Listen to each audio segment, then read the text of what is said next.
President Trump's second term has been met with a wave of legal challenges. Over 40 lawsuits have been filed against his administration. These lawsuits come from state attorneys general, unions, and non-profit groups.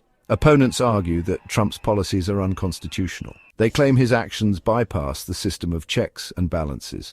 Unlike his first term, there have been few large-scale protests. Congress has also offered limited resistance to the president's agenda. This makes the courts a crucial battleground. Legal action has become the main way to challenge the Trump administration. Skye Perryman of Democracy Forward emphasized this point. Her organization has filed numerous lawsuits against the administration. She stated that the courts are essential for protecting democratic norms.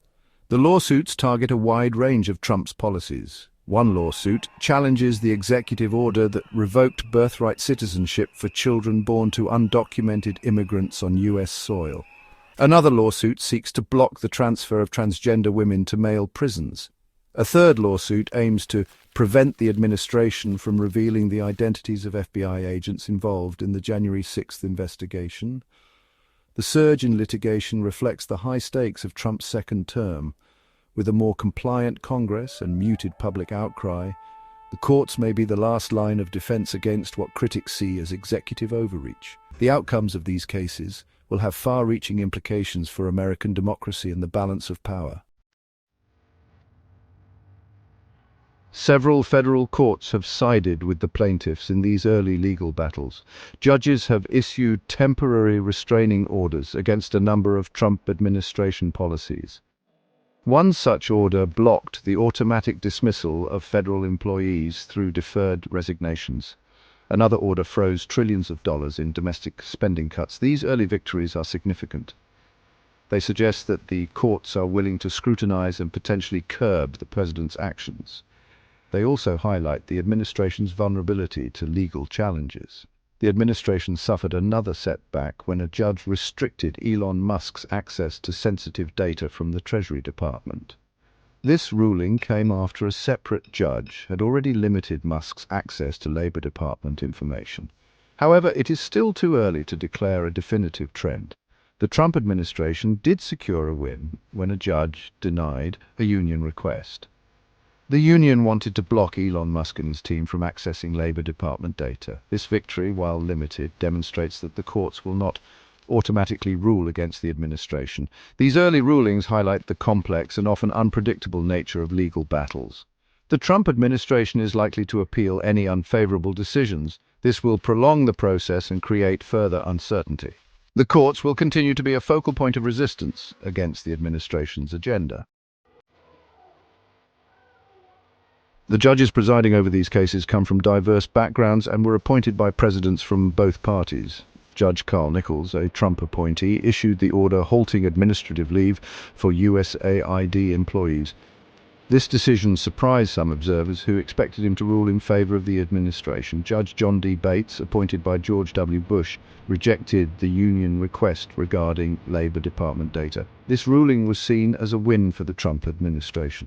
However, it also underscored the judiciary's independence. Judges are not beholden to the presidents who appointed them. On the other side, Judge Paul A. Engelmeyer, an Obama appointee, restricted access to Treasury Department systems. This decision demonstrated the potential for judges appointed by Democratic presidents to act as a check on the Trump administration. The variety of judges involved in these cases highlights the unpredictable nature of the legal battles ahead. It is too simplistic to assume that judges will rule according to their appointing president's party affiliation. Each judge brings their own interpretation of the law and judicial philosophy to the bench. Gap 3S. Beyond the courtroom battles and legal strategies, there are real people affected by these decisions. Take, for instance, Maria, a single mother and USAID employee. She faced the uncertainty of administrative leave, fearing for her family's financial stability. Judge Carl Nichols' ruling brought her temporary relief, but the constant legal back and forth leaves her in a state of perpetual anxiety. Then there's James, a researcher relying on Labor Department data for his work on economic inequality. Judge John D. Bates's decision to reject the union request left James struggling to access the information he needs. His work, which aims to highlight disparities and advocate for policy changes, is now hindered by the lack of crucial data. On the other side, we have Sarah, a Treasury Department official who found herself restricted by Judge Paul A. Engelmeyer's order. Her daily responsibilities became more complicated, forcing her to navigate a maze of new limitations. These are not just abstract legal battles, they touch the lives of individuals, families, and communities. For every court ruling, there are countless stories of people caught in the crossfire, trying to make sense of the shifting legal landscape. The stakes are incredibly high, and the human impact is profound. These personal stories remind us that the judiciary's decisions are not just about legal principles. They have real-world consequences that ripple through society. The lawsuits against the Trump administration are likely to take years to resolve. Many will likely reach the Supreme Court. The High Court, now with a conservative majority, could ultimately decide the fate of many of Trump's policies.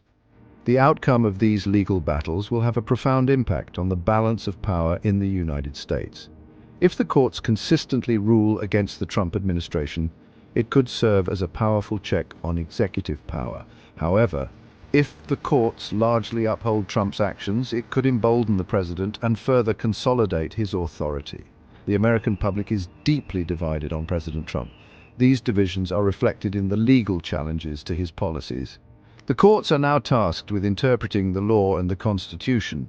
In a highly polarized political climate, their decisions will shape the country for years to come.